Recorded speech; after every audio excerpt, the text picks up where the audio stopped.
ओम शांति। ओम शांति। ओम शांति।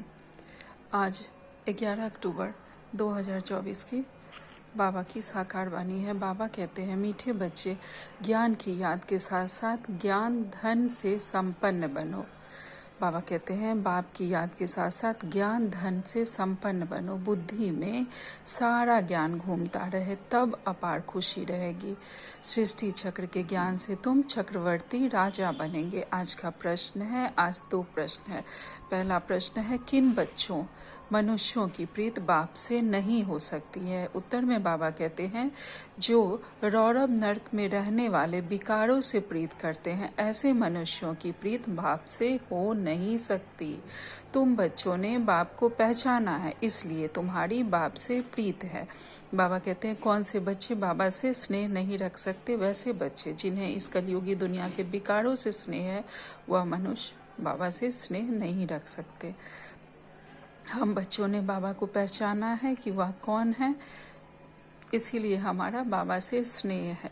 लेकिन जिन्हें हम ज्ञान भी देते हैं लेकिन नहीं समझ पाते हैं, तो वो ऐसे ही बच्चे हैं जिन्हें बाबा से प्रेम नहीं है और जो उन्हें पहचानते नहीं हैं।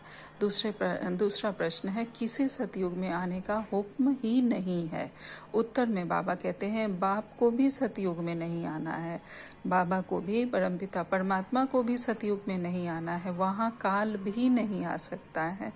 जैसे रावण को सतयुग में आने का हुक्म नहीं, ऐसे बाबा कहते, बच्चे, मुझे भी सतयुग में आने का हुक्म नहीं है। बाबा तो तुम्हें सुखधाम के लायक बनाकर घर ले जाते हैं, उन्हें भी लिमिट मिली हुई है। बाबा कहते हैं, सतयुग में बाबा को भी आने का हुक्म नहीं है, बाबा भी सतयुग में नहीं आ सकते हैं। बाबा बस हमें लायक बनाकर, मतलब वैसा पवित्र बनाकर, ज्ञान से भरपूर करके और पावन बना करके बाबा हमें शांति धाम तक ले जाते हैं, लेकिन सुख धाम में बाबा भी नहीं जाते हैं। बाबा कहते हैं, सुख धाम में हम लायक बनकर और जाते हैं सतयुग में, लेकिन बाबा नहीं जाते, क्योंकि बाबा की भी लिमिटेशन है, बाबा को भी लिमिट मिली हुई है, जो कि बाबा ने स्वयं ही फिक्स की है। तो बाबा कहते हैं, सतयुग में तो रावण को भी आने का हुक्म नहीं है, क्योंकि वहाँ राम राज्य है, तो वहाँ रावण को भी आने का हुक्म नहीं है, तो बाबा को भी आने का हुक्म नहीं है। बाबा कहते हैं, सतयुग बच्चे, मुझे भी सतयुग में आने का हुक्म नहीं है, न रावण को न बाबा को। वहाँ सिर्फ हम बच्चे पवित्र पावन बनकर जाते हैं। ओम शांति। रूहानी बाप बैठ रूहानी बच्चों को समझाते हैं। रूहानी बच्चे याद की यात्रा में बैठे हुए हो। अंदर में यह ज्ञान है ना कि हम आत्माएं याद की यात्रा पर हैं। हम सबको यह ध्यान है कि हम बाबा को याद करने बैठे हैं। यात्रा अक्षर तो जरूर दिल में आना चाहिए। जैसे वह यात्रा करते हैं, हरिद्वार अमरनाथ जाने की यात्रा पूरी की, फिर लौट आते हैं। जैसे लोग तीर्थ करने के लिए जाते हैं, वैसे ही हम बाबा की याद में परम धाम तक जाते हैं, फिर लौट आते हैं अपने इस स्थूल शरीर में, अस्थूल वतन में। यहाँ फिर तुम बच्चों की बुद्धि में है कि हम जाते हैं शांति धाम। बाबा ने हाथ पकड़ा है, हाथ पकड़कर पार ले जाना होता है ना।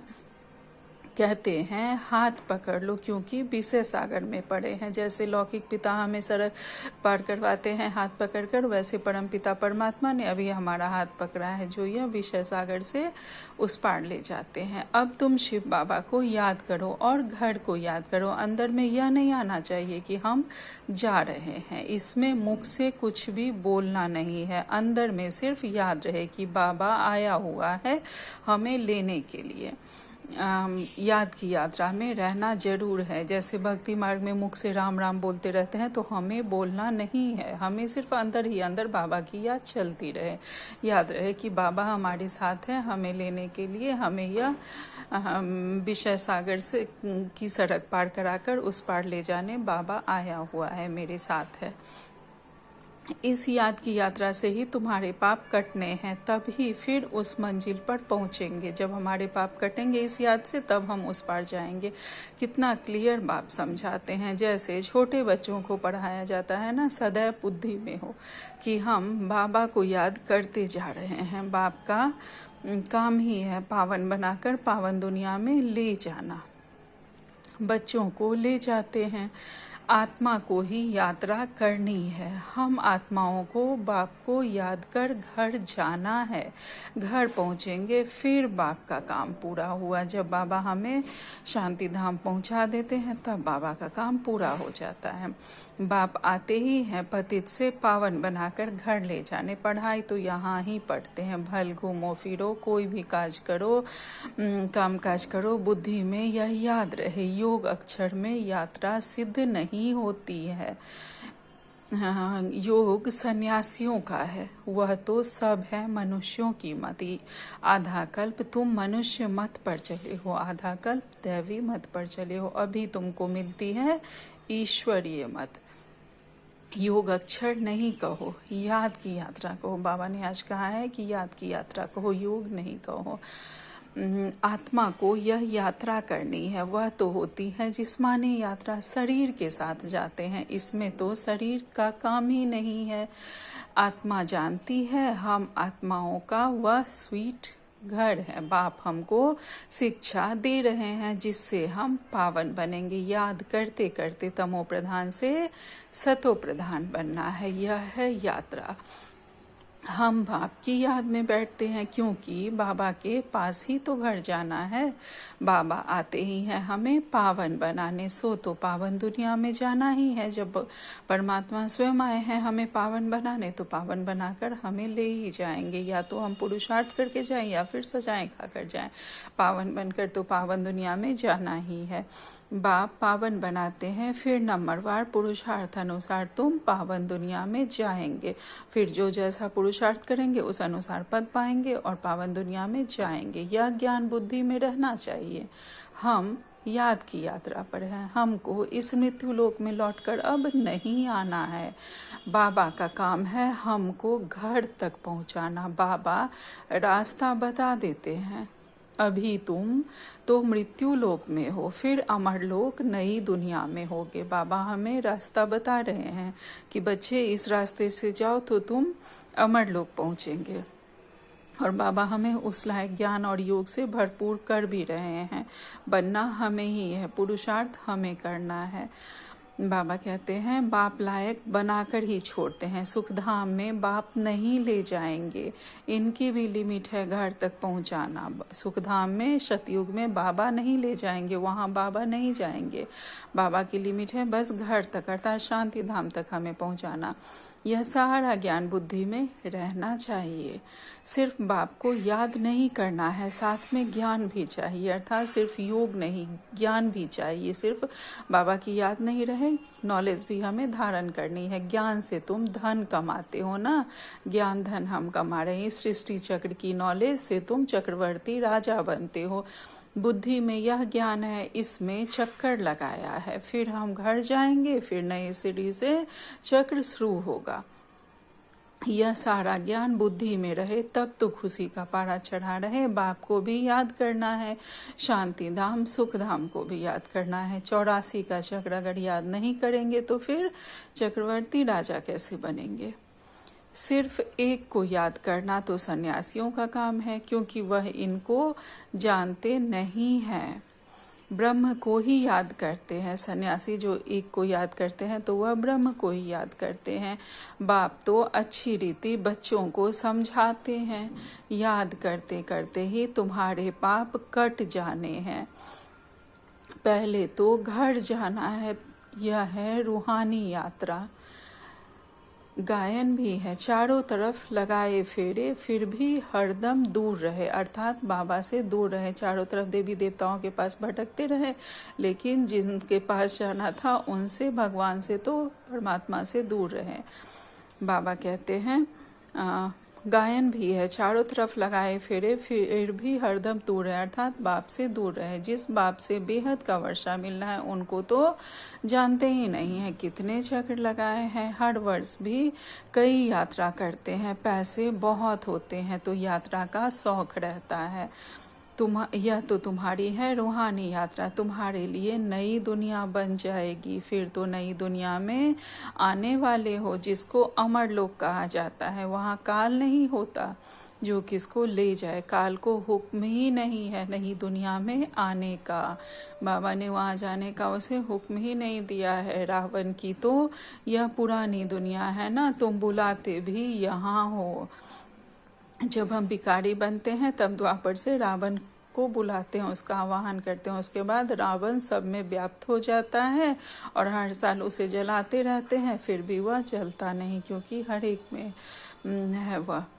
बाबा कहते हैं तुम बुलाते भी यहाँ हो। बाप कहते हैं मैं पुरानी दुनिया में पुराने शरीर में आता हूँ, मुझे भी नई दुनिया में आने का हुक्म नहीं है। मैं तो पतितों को ही पावन बनाने आता हूँ। पुरानी दुनिया में ही, पतित शरीर में ही बाबा पुरानी दुनिया में ही आते हैं। तुम पावन बन फिर औरों को भी पावन बनाते हो। सन्यासी तो भाग जाते हैं, एकदम गुम हो जाते हैं, पता नहीं पड़ता कि वह कहाँ चला गया, क्योंकि वह ड्रेस ही बदल लेते हैं। जैसे एक्टर्स रूप बदलते हैं, कभी मेल से फीमेल बन जाते हैं, कभी फीमेल से मेल बन जाते हैं, यह भी रूप बदलते हैं सतयुग में। ऐसी बात थोड़ी ही है। सन्यासी लोग जब घर बार छोड़ते हैं तो कहाँ अच्छी खासी नौकरी चाकरी, अच्छी खासी पर्सनैलिटी में रहते हैं और अचानक से वो भगवा वेश धारण कर लेते हैं। तो बाबा कहते हैं बिल्कुल ही ड्रेस चेंज कर लेते हैं। बाप कहते हैं हम आते ही हैं नई दुनिया बनाने। आधा कल्प तुम बच्चे राज्य करते हो, फिर ड्रामा प्लान अनुसार द्वापर शुरू होता है। देवताएं वाम मार्ग में चले जाते हैं। उन्हों के बहुत गंदे चित्र भी जगन्नाथपुरी में है। जगन्नाथ का मंदिर है, यूं तो उनकी राजधानी थी, जो खुद विश्व के मालिक थे। वह फिर मंदिर में जाकर बंद हुए। उनको काला दिखाते हैं। जो विश्व के मालिक थे वही जाकर फिर मंदिरों में जाकर उनकी पूजा होने लगती है, जो जिन्हें फिर काला दिखाया जाता है।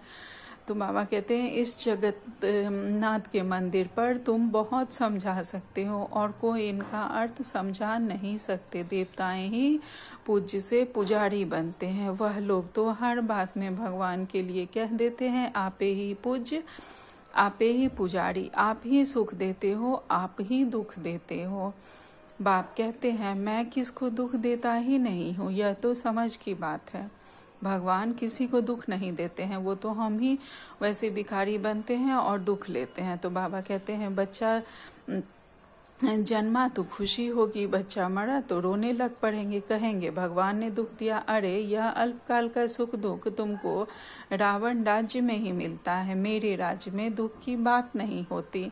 बाबा जो राज्य बनाते हमारे लिए, वहाँ किसी भी दुख तकलीफ की विकार की कोई भी बात नहीं होती है। वहाँ ऐसे अकाले मृत्यु होती नहीं है।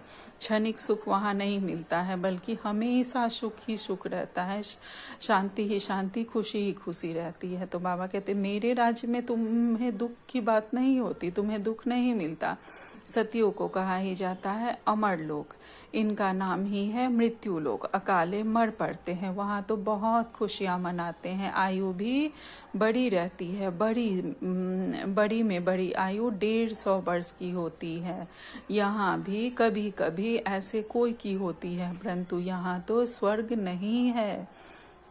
कोई शरीर को बहुत संभाल से रखते हैं तो आयु बड़ी हो जाती है। जो बहुत खाने पीने में मेंटेन करके रखते हैं तो थोड़ी सी आयु बड़ी हो जाती है उनकी। बाबा कहते हैं फिर बच्चे भी कितने हो जाते हैं, परिवार बढ़ता जाता है, वृद्धि जल्दी होती है। जैसे झाड़ से टालियाँ निकलती है, 50 टालियाँ और उनसे और 50 निकलेंगी। कितना वृद्धि को पाते हैं। यहाँ भी ऐसे हैं, इसलिए इनका मिसाल बढ़ के झाड़ से देते हैं। सारा झाड़ खड़ा है, फाउंडेशन है नहीं, अर्थात देवी देवता धर्म है नहीं, बाकी सारे धर्म हैं। यहाँ भी आदि सनातन देवी देवता धर्म का फाउंडेशन है। फाउंडेशन है नहीं, कोई को पता ही नहीं। देवताएं कब थे वह तो लाखों वर्ष कह देते हैं, आगे तुम कभी ख्याल भी नहीं करते थे। बाप ही आकर यह बातें समझाते हैं। तुम अभी बाप को भी जान गए हो और सारे ड्रामा के आदि मध्य अंत, ड्यूरेशन, कौन कितना समय चलता है, कल्प की आयु, सब कुछ हम जान गए हैं। बाबा कहते हैं ड्यूरेशन आदि सबको जान गए हो। नई दुनिया से पुरानी और पुरानी से नई कैसे बनती है यह कोई नहीं जानते हैं। अभी तुम बच्चे याद की यात्रा में बैठते हो, यह यात्रा तो तुम्हारी नित्य चलनी है। जब तक जीना है बाबा की याद में रहना है। घूमो फिरो परंतु इस याद की यात्रा में रहो। यह है तुम्हारी रूहानी यात्रा। तुम जानते हो भक्ति मार्ग में हम भी उन यात्राओं पर जाते थे। बहुत बार यात्रा की होगी। जो पक्के भक्त होंगे बाबा ने समझाया है एक शिव की भक्ति करना, वह है अव्यभिचारी भक्ति। फिर देवताओं की होती है, फिर पंच तत्वों की भक्ति करते हैं। देवताओं की भक्ति कितनी अच्छी, देवताओं की भक्ति फिर भी अच्छी है क्योंकि उन्हों का शरीर फिर भी सतो प्रधान है। मनुष्यों का शरीर तो पतित है ना, वह तो पावन है। फिर द्वापर से लेकर सब पतित बन पड़े हैं। जिन देवताओं की हम पूजा करते हैं वो तो उनका सतयुगी स्वरूप था, तो उस समय बाबा कहते हैं कि उनकी भक्ति फिर भी ठीक है। लेकिन यह साधु संत की जो हम लोग भक्ति करते हैं, उनके जो फॉलोअर्स बनते हैं, तो बाबा कहते हैं मनुष्यों का शरीर तो पतित है ना, वह तो पावन है। फिर द्वापर से लेकर सब पतित बन पड़े हैं, नीचे गिरते आते हैं। सीढ़ी का चित्र तुम्हारे लिए बहुत अच्छा है समझाने का। जिन्न की कहानी भी बताते हैं ना, यह सब दृष्टांत आदि इस समय के ही हैं। सब तुम्हारे ऊपर ही बने हुए हैं। ब्राह्मणी का मिसल भी तुम्हारा ही है, जो कीड़ों को आप समान ब्राह्मण बनाते हैं। यहाँ के ही दृष्टांत हैं। ब्राह्मणी जो भू भू करके कीड़ों को भी उड़ने लायक बना देती है। तुम बच्चे पहले जिस्मानी यात्रा करते थे, अभी फिर बाप द्वारा रूहानी यात्रा सीखते हो। यह तो पढ़ाई है ना। भक्ति में देखो क्या क्या करते हैं, सबके आगे माथा टेकते रहते हैं। एक के भी ऑक्यूपेशन को नहीं जानते हैं। हिसाब किया जाता है ना, सबसे जास्ती जन्म कौन लेते हैं, फिर कम होते जाते हैं। यह ज्ञान भी अभी तुमको मिला है। तुम समझते हो बरोबर स्वर्ग था। यह कहीं ना कहीं हमारी मेमोरी में है कि कभी ऐसा था, कुछ सतयुगी दुनिया थी, तो हम समझते हैं बरोबर स्वर्ग था। भारतवासी तो इतने पत्थर बुद्धि बने हैं, उनसे पूछो स्वर्ग कब था तो लाखों वर्ष कह देंगे। अभी तुम बच्चे जानते हो हम विश्व के मालिक बने थे, कितने सुखी थे। अब फिर हमको बेगटो प्रिंस बनना है। दुनिया नई से पुरानी होती है ना, तो बाप कहते हैं मेहनत करो। यह भी जानते हैं माया घड़ी घड़ी भुला देती है। बाप समझाते हैं बुद्धि में सदैव यह याद रखो हम जा रहे हैं। हमारा इस पुरानी दुनिया से अब लंगर उठा हुआ है, नैया उस पार जानी है हमारी। गाते हैं ना, नैया हमारी पार ले जाओ। कब पार जानी है वह नहीं जानते। बोलते हैं कि भगवान हमारी नैया उस पार करो, लेकिन कब जानी है यह नहीं जानते। तो मुख्य है याद की यात्रा। बाप के साथ वर्षा भी याद आना चाहिए। बाबा से हमें क्या मिल रहा है वह भी याद आना चाहिए। बच्चे बालिग होते हैं तो बाप का वर्षा ही बुद्धि में रहता है। लौकिक में जब बच्चे बड़े होते हैं तो फादर की प्रॉपर्टी बुद्धि में रहती है। तो बाबा कहते हैं अब तुम भी बड़े हो गए हो, तो पिता से तुम्हें क्या मिलेगा वह याद रखो। अपने पिता को याद रखो और उनसे जो तुम्हें प्रॉपर्टी मिलने वाली है वो याद रखो। आत्मा झट जान लेती है, यह बात बरोबर है।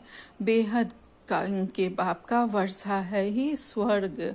बाबा स्वर्ग की स्थापना करते हैं तो बाप की श्रीमत पर चलना पड़े। बाप कहते हैं पवित्र जरूर बनना है, पवित्रता के कारण ही झगड़े होते हैं। वह तो बिल्कुल ही जैसे रौरव नर्क में पड़े हैं, है ही जास्ती विकारों और ही जास्ती विकारों में गिरने लग पड़ते हैं। इसलिए बाप से प्रीत रख नहीं सकते। विनाश काले विपरीत बुद्धि है ना, बाप आते ही हैं प्रीत बुद्धि बनाने। बहुत हैं जिनकी रिंचक भी प्रीत बुद्धि नहीं है, कभी बाप को याद नहीं करते हैं। शिव बाबा को जानते ही नहीं, मानते ही नहीं है। माया का पूरा ग्रहण लगा हुआ है, याद की यात्रा बिल्कुल भी नहीं। बाप मेहनत तो कराते हैं, यह भी जानते हो सूर्यवंशी चंद्रवंशी राजधानी यहाँ स्थापन हो रही है। सतयुग त्रेता में कोई भी धर्म स्थापन होते नहीं। राम कोई धर्म स्थापन नहीं करते, यह तो स्थापना करने वाले बाप द्वारा ही बनते हैं। और धर्म स्थापक और बाप के धर्म स्थापना में दिन रात का फर्क है। बाकी धर्म स्थापक जो धर्म की स्थापना करते हैं और बाबा जो देवी देवता धर्म की स्थापना करते हैं उसमें बहुत फ़र्क है। बाप आते ही हैं संगम पर, जबकि दुनिया को बदलना है। बाप कहते हैं कल्प कल्प कल्प के संगम युगे आता हूँ। उन्होंने फिर युगे युगे अक्षर रॉन्ग लिख दिया है। बाबा हर युग में नहीं आते बल्कि सिर्फ संगम युग पर आते हैं। आधा कल्प भक्ति भी चलना ही है। तो बाप कहते हैं बच्चे इन बातों को भूलो मत। या कहते हैं बाबा हम आपको भूल जाते हैं। अरे बाप को तो जानवर भी नहीं भूलते हैं, तो तुम क्यों भूलते हो? अपने को आत्मा नहीं समझते हो। देह अभिमानी बनने से तुम बाप को ही भूलते हो। अब जैसे बाप समझाते हैं वैसे तुम बच्चों को भी टेव अर्थात आदत रखनी चाहिए। जैसे बाबा हमें हर बात समझाते हैं तो हम बच्चों में भी यह आदत अब बिल्कुल डेवलप कर लेनी है कि सदा बाबा की याद में रहना है और देही अभिमानी होकर रहना है। भक्ति से बात करनी चाहिए, ऐसे नहीं बड़े आदमी के आगे तुम फक हो जाओ। तुम कुमारियां ही बड़े बड़े विद्वान पंडितों के आगे जाती हो, तो तुम्हें निडर होकर समझाना है। बाबा कहते हैं चाहे कोई भी कैसे भी साधु सन्यासी हो, किसी से डरना नहीं है, बिल्कुल निडर होकर अपनी बात रखनी है, अपने ज्ञान को समझाना है। अच्छा, मीठे मीठे से खिलते बच्चों प्रति माता पिता बाप दादा का याद प्यार और गुड मॉर्निंग। रूहानी बाप की रूहानी बच्चों को नमस्ते। हम सब रूहानी बच्चों की रूहानी माता पिता बाप दादा को याद प्यार गुड मॉर्निंग और नमस्ते नमस्ते नमस्ते। शुक्रिया मेरे मीठे प्यारे बाबा, आपका लाख लाख शुक्रिया। आज धारणा के लिए मुख्य सार में बाबा ने पहली पॉइंट कही है, बुद्धि में सदैव याद रहे कि हम जा रहे हैं। हमारी नैया का लंगर इस पुरानी दुनिया से अब उठ चुका है। हम हैं रूहानी यात्रा पर। यही यात्रा करनी और दूसरों को भी करानी है। दूसरी पॉइंट में बाबा कहते हैं किसी भी बड़े आदमी के सामने निर्भयता के साथ भबके से बात करनी है, फक नहीं होना है। देही अभिमानी बनकर समझाने की आदत डालनी है। आज का वरदान है व्यर्थ व माया से इनोसेंट बन दिव्यता का अनुभव करने वाले महान आत्मा भव। व्यर्थ और माया से इनोसेंट बनकर दिव्यता का अनुभव करने वाले हम बाबा के महान बच्चे हैं। महान आत्मा अर्थात सेंट उसे कहेंगे जो व्यर्थ व माया से इनोसेंट हो।